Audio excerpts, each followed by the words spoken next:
Hello friends, કેમ છો? આજે આપણે વિડીયોની અંદર F5 બીકોમ સેમેસ્ટર 2 માં આંકડાશાસ્ત્રમાં નિયત સંબંધ વિશે અભ્યાસ કરીશું. જેનો એક દાખલો મેં બોર્ડ પર લખ્યો છે, તો તેને આપણે સમજવાનો પ્રયત્ન કરીએ. ફ્રેન્ડ્સ, આપણો દાખલો કંઈક આ પ્રકારે છે. બે યથચ ચલો માટે નિયત સંબંધ રેખાના સમીકરણો 8x - 10y + 66 બાબત 0 અને 40x - 18y = 214 છે. x અને y ના મધ્યકો અને x અને y વચ્ચેનો સહસંબંધાંક શોધો. આપણે x બાર અને y બાર શોધવાનો છે અને સહસંબંધાંક એટલે કે r શોધવાનો છે. સહસંબંધાંક એટલે કે આપણે નિયત સંબંધમાંથી સહસંબંધાંકની કિંમત લાવવાની છે અને એ કઈ રીતે થશે તેને આપણે સમજવાનો પ્રયત્ન કરીએ. સૌપ્રથમ આપણે શું કરવાનું, આ જે સમીકરણ આપ્યા છે તેને લખી લઈએ. 8x - 10y + 66 = 0 અને બીજો છે 40x - 18y = 214. હવે સમજો, આ x અને y વાળા જે પદ છે ને, એટલે કે ચલ જે છે તે બંને સાથે હોવા જોઈએ અને અચળાંક કિંમત બરાબરની આ બાજુ હોવી જોઈએ, જે આમાં નથી. એને આપણે સેટ કરવો પડે. ચાલો સમજીએ. 8x - 10y પ્લસ બરાબરની આપવા જાય તો -66 થઈ ગયા. તે રીતે આ બીજામાં જોઈએ તો આ તો કમ્પ્લીટ જ છે, એને આપણે કોપી કરી લઈએ. સમીકરણ 1 અને સમીકરણ નંબર 2 થઈ ગયા. એને આપણે પાછું અહીંયા કોપી કરવાનું. 8x - 10y = -66. અહીંયા થશે 40x - 18y = 214.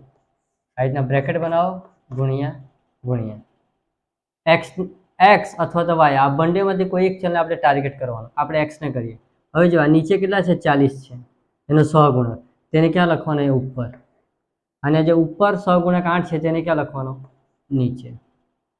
બરાબર. હવે સમજી લો કે તમને આ 8x છે, અહીંયા આ રીતનો પદ આપે તો અહીંયા શું લખાશે? પછી અહીંયા સહગુણક કેટલો? તો જ્યારે અહીંયા કોઈ કિંમત નહીં હોય ને ત્યારે x ની સાથે ચલ શું બોલાય? સોરી, સહગુણક શું બોલાય? 1 બોલાય. શું બોલાય? અહીંયા 1 બોલાય. આ બાબત ધ્યાનમાં રાખજો. બરાબર. ચાલો ગુણાકાર કરી લઈએ. 8x નો ગુણાકાર 40 સાથે, પાછો 10 નો 40 સાથે અને 66 નો પણ 40 સાથે. 8 × 40 320 x. ચાલો આ થઈ ગયા 400y. 66 × 40 કરીએ 2640. પણ કેવા? માઇનસમાં. 4 × 8 = 32 320x. 18 × 8 = 144y અને 214 × 8 કરીએ એટલે 1712. હવે જો આ બંને કિંમત મેચ થઈ ગઈ. હવે આપણે આને કટ કરવું હોય તો એક કિંમત પ્લસ ને એક કિંમત માઇનસમાં હોવી જોઈએ. તો અહીંયા બંને કિંમત પ્લસ છે એટલે નીચેની જેટલી કિંમતો છે ને દરેકની ચિહ્ન બદલવી પડશે. આ પ્લસ એટલે શું? માઇનસ. માઇનસ છે તો પ્લસ. આ પ્લસ એટલે માઇનસ. હવે આ લોપ થઈ ગયું એટલે કે ઉડી ગયા. Minus plus minus. ચાલો 400 માંથી 144 બાદ કરો 256 વાય. ચિહ્ન મોટાનું. Minus minus plus 2640 + 1712 4352. ચિહ્ન મોટાનું. થઈ ગયા. ચાલો y બરાબર -4352. આપણને y જોઈએ એટલે y બરાબર કર્યું. આ ગુણાકારમાં આની જોડે છે, બરાબરની આ બાજુ તો ભાગાકારમાં આવી ગયા. આ માઇનસ માઇનસ કટ. ચાલો 4352 / 256 કરો એટલે y બરાબર 17 જવાબ આપણને મળ્યો. હવે એક બાબત યાદ રાખજો, આનીમાં આપણને જે x બરાબર અને y બરાબર જે કિંમત મળશે ને તે જ આપણો x બાર અને y બાર પણ ગણાશે. તો y બાર બરાબર કેટલા થશે? 17. કમ્પ્લીટ. ચાલો હવે આપણે આગળ વધીએ x બાર માટે. હવે x બાર કઈ રીતે મેળવશું? તો y ની જે કિંમત આવી ને તે આપણે સમીકરણ 1 માં મૂકી દેવાની. એટલે y બરાબર 17 ની કિંમત સમીકરણ 1 માં મૂકતા. ચાલો સમીકરણ 1 આવી અને કોપી કરી લઈએ. 8x - 10y બરાબર -66. જ્યાં y દેખાય ત્યાં આપણે શું લખવાના? 17. 8x - 10 y આવી ગયો, કૌંસ કરીને 17. ચાલો બંનેનો ગુણાકાર 17,170 8x બરાબર આ એની જગ્યા પર કોપી આ માઇનસ આ બાજુ જાય તો પ્લસ માઇનસ પ્લસ માઇનસ 170 માંથી 66 બાદ કરો 104 ચિહ્ન મોટા ને એટલે પ્લસમાં x બરાબર 104 ગુણાકારમાં બાજુ જાય તો ભાગાકારમાં ચાલો 104 ભાગ્યા 8 કરો જવાબ આવે આપણો 13 એટલે કે એમ કહેવાય x બાર બરાબર બી કેટલા 13 ચાલો હવે આ જવાબો હતા આપણે શેના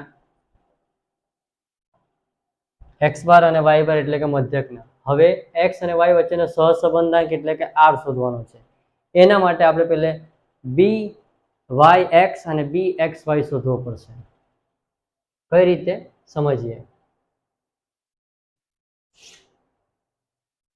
y ની x પરની નિયત સમરેખા મેળવવાની રહેશે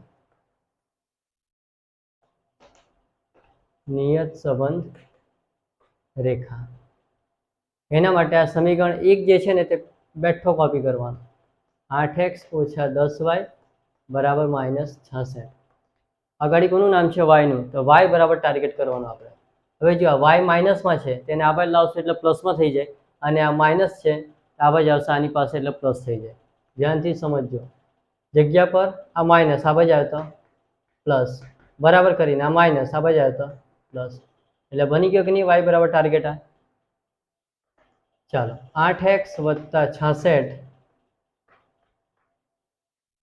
ગુણાકારમાં આની જોડે છે આ બરાબરની આ બાજુ આવે તો ભાગાકારમાં 10 બરાબર y માટે y બરાબર બંનેને છૂટા પાડી દો 8x ના છેદમાં 10 વત્તા 66 ના છેદમાં 10 y બરાબર ચાલો 8 ભાગ્યા 10 કરો 0.8 સાથે x આનો થઈ જશે 6.6 vyx કેમ yx લખ્યું y ની x પર નિયત સમરેખા છે એટલા માટે હવે આ જે x દેખાય ને ચલ એની જોડે સહગુણક કેટલા છે 0.8 તે આપણે આ લખી લેવાનું મળી ગયું હવે એ જ રીતે x ની y પરની નિયત સમરેખા કાઢી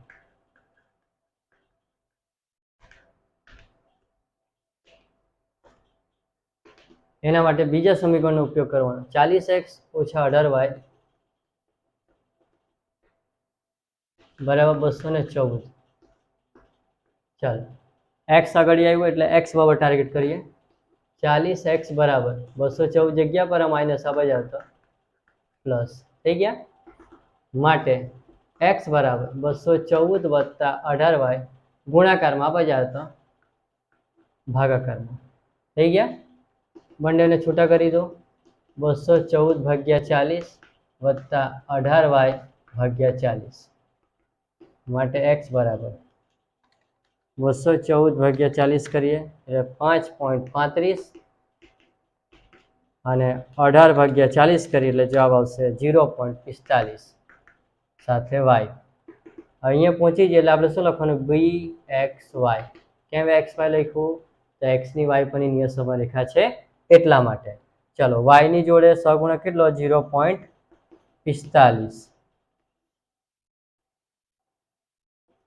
થઈ ગયું હવે જો એક બાબત અહીંયા r આપણે ફાઇન્ડ આઉટ કરતા પહેલા એટલે કે એને શોધતા પહેલા આપણે શું કરવાનું છે 0.45 અને 0.8 આ જે બંનેના જે જવાબ આવેલા છે ને બંનેનો ગુણાકાર કરીને ચેક કરવાનો 0.8 ગુણ્યા 0.45 0.36 આવે છે જે શું કહેવાય 1 કરતાં નાની કિંમત છે એટલે આ આપણો જવાબ બરાબર છે જો આ બંનેનો ગુણાકાર કરતા જવાબ 1 કરતાં વધી જાય ને 1 કરતાં વધી જાય તો આપણે શું કરવાનું આ y ની x છે ને તો આપણે શું કરવાનું x ની y પરની નિયત સમરેખા બનાવી દેવાની સમીકરણ એ જ રહેશે એમાં ટાર્ગેટ બદલાઈ જાય અહીંયા y છે એટલે y બરાબર આપણે ટાર્ગેટ કર્યો અહીંયા પછી x આવશે આગળ એટલે x બરાબરમાં ટાર્ગેટ કરવાનો તે રીતે આનીમાં જો 1 કરતાં કિંમત વધી જાય તો જ આપણે આ બંનેમાં ફેરફાર કરવાનો આ x ની y છે તો y આગળ આવી જશે અને x પછાડી અને આમાં સમીકરણ એ જ રહેશે અહીંયા ટાર્ગેટ બદલાઈ જશે x ની જગ્યાએ y બરાબર થઈ જશે આ ખાસ બાબતને ધ્યાનમાં રાખજો, બરાબર. ચાલો, બંનેનો ગુણાકાર કરી આપણે કેટલા મળ્યા? 0.36, જે 1 કરતા નાની સંખ્યા છે, એટલે આપણું આ સમીકરણ બરાબર છે. એટલે કે આ નિયત સમરેખા જે આપણે મેળવીએ તે બરાબર છે. હવે ચાલો સહસંબંધાંક એટલે કે આર કાઢવાનો. માટે આર બરાબર વર્ગમૂળની અંદર BYX ગુણ્યા BXY લખવાનું. ચાલો, BYX કેટલા છે? 0.8 અને BXY કેટલા છે? 0.45. 0.8 ગુણ્યા 0.45 એ 0.36. ચાલો, આનું વર્ગમૂળ કાઢી દો એટલે જવાબ આવશે 0.6. આવી ગયો, રાઈટ. આપણને મધ્યક કીધા હતા, જેમાં y બાર અને x બારની કિંમત મળી ગઈ. x અને y વચ્ચેનો સહસંબંધાંક એટલે કે સહસંબંધાંક એટલે r પણ આપણે મેળવી લીધો.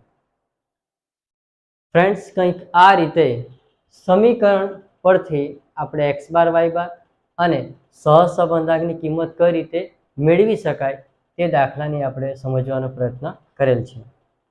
ફ્રેન્ડ્સ, જો તમને આ વિડીયો પસંદ આવ્યો હોય તમારા ફ્રેન્ડ સર્કલમાં વિડીયોને શેર કરવું, ચેનલને સબસ્ક્રાઇબ એન્ડ લાઇક કરવું. Thank you.